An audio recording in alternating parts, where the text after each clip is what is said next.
Iya. Jangan record dulu. Udah aku record, udah sana. Sudah rekam belum tuh? Udah kok. Sama di share rekaman. Semua aja ya. Ini dia mana record terusnya? Jadi berat deh. Assalamualaikum warahmatullahi wabarakatuh. Selamat pagi semuanya. Baiklah, ini kami akan menjelaskan mengenai materi tentang wildcard properties yang dimana anggota kami itu saya sendiri Khairul Anas, kemudian dari Saputra, kemudian Saudara Devi Marti. Dulu itu kita harus tahu apa itu wildcard. Wireshark adalah perangkat lunak analisis jaringan yang salah satunya dari dengan menggunakan Wireshark, pengguna dapat memantau, merekam, dan menganalisis lalu lintas jaringan dengan cermat. Salah satu keunggulan utamanya adalah kemampuannya dalam merekam dan menganalisis paket-paket data yang dikirim melalui jaringan. Wireshark mendukung berbagai protokol jaringan seperti TCP atau IP, UDP, HTTP, DNS, dan lainnya, sehingga memungkinkan pengguna untuk memeriksa dan memahami komunikasi yang terjadi di jaringan. Salah satu fitur penting Wireshark adalah kemampuannya untuk menerapkan filter dan penyaringan data yang canggih. Pengguna dapat menerapkan berbagai kriteria seperti alamat IP, protokol, port, atau kata kunci tertentu untuk memfilter paket-paket data yang ditampilkan. Hal ini memungkinkan pengguna untuk fokus pada paket-paket data yang relevan dan mengabaikan yang tidak relevan, sehingga mempermudah proses analisis. Selanjutnya ada properties, yaitu interface property atau properti antarmuka, di mana Wireshark memungkinkan Anda untuk memilih antarmuka jaringan yang akan digunakan untuk menangkap lalu lintas. Properti antarmuka ini mencakup pengaturan seperti mode promiskuitas dan penggunaan spesifik antarmuka. Lalu ada capture filter property, yaitu properti filter tangkapan. Anda dapat mengkonfigurasi filter tangkapan untuk menangkap hanya lalu lintas yang sesuai dengan kriteria tertentu seperti protokol, alamat IP, atau portnya. Ini membantu Anda menyaring lalu lintas yang relevan. Selanjutnya,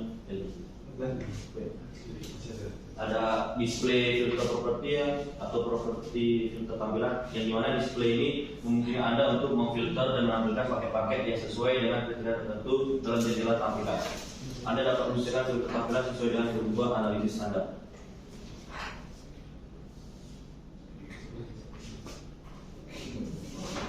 Nah, di sini itu profil properties. Wireshark memungkinkan Anda menyimpan dan mengelola profil konfigurasi untuk analisis yang berulang-ulang. Anda dapat mengatur preferensi tampilan kolom dan filter khusus dalam profil yang berbeda. Capture action. Anda dapat mengatur opsi tangkapan seperti mode penyimpanan ke file, dan pengaturan rotasi file untuk mengaruhi cara Wireshark menyimpan data yang ditangkap.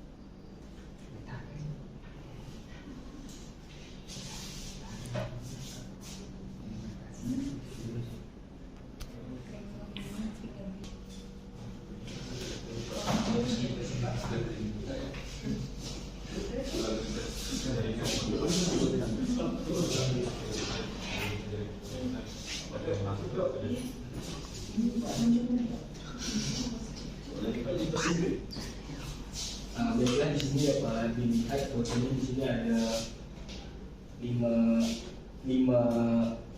inisiasi atau keluaran, yaitu ada frame 4301, kemudian Ethernet 2, Internet Protocol, Crashing 4, kemudian Transmission Control Protocol, dan Transport Layer Security. Jadi di sini untuk frame 4301 adalah istilah yang digunakan dalam konteks jaringan untuk mengacu pada struktur data yang berisi pakai data dan informasi kendali yang diperlukan untuk mengirim data melalui fisik seperti kabel atau non-kabel.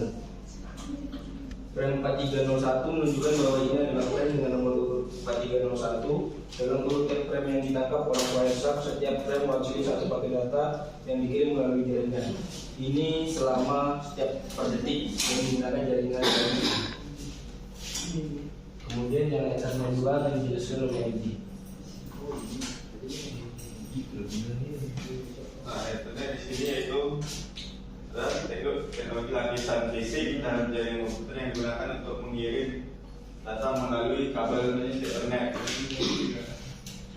Ini ada satu varian format frame Ethernet yang digunakan untuk mengemas data. Ini termasuk alamat MAC, pengirim dan penerima. Tipe protokol yang ikut sertakan dalam frame dan data yang sebenarnya akan dikirimkan ke layar di atasnya. Yang ketiga yaitu Internet Protocol atau IP. Internet Protocol adalah protokol lapisan jaringan yang digunakan untuk mengarahkan dan mengirim paket data melalui jaringan. Protokol yang digunakan di seluruh internet dan digunakan untuk mengidentifikasi dan mengirim data ke tujuan yang berdasarkan alamat IP. Itu alamat IP penerima. Dan berikutnya itu ditangkap oleh pemain.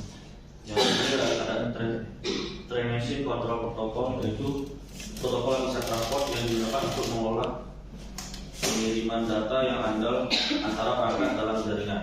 TCP ini memastikan bahwa data dikirimkan dengan benar dalam jumlah yang benar dan tanpa kehilangan. Yang kelima, Transport Layer Security atau TLS, yaitu protokol keamanan lapisan transport yang digunakan untuk mengamankan komunikasi di jaringan. TLS ini digunakan untuk membuat koneksi yang aman antara dua entitas di jaringan, seperti server web dan server web yang menginvestigasi data yang dikirimkan.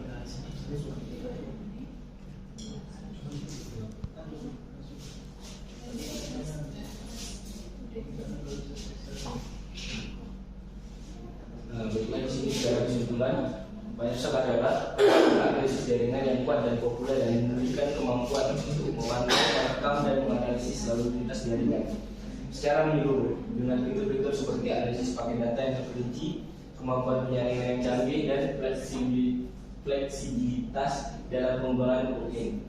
Wireshark menjadi alat yang tak ternilai bagi para profesional jaringan dalam memahami komunikasi jaringan, mengidentifikasi masalah, melakukan pemecahan masalah, dan memantau kinerja jaringan dengan efektif dan efisien.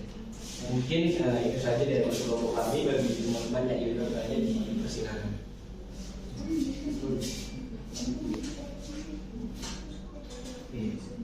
Wireshark ini bagaimana cara pemanfaatannya dengan baik?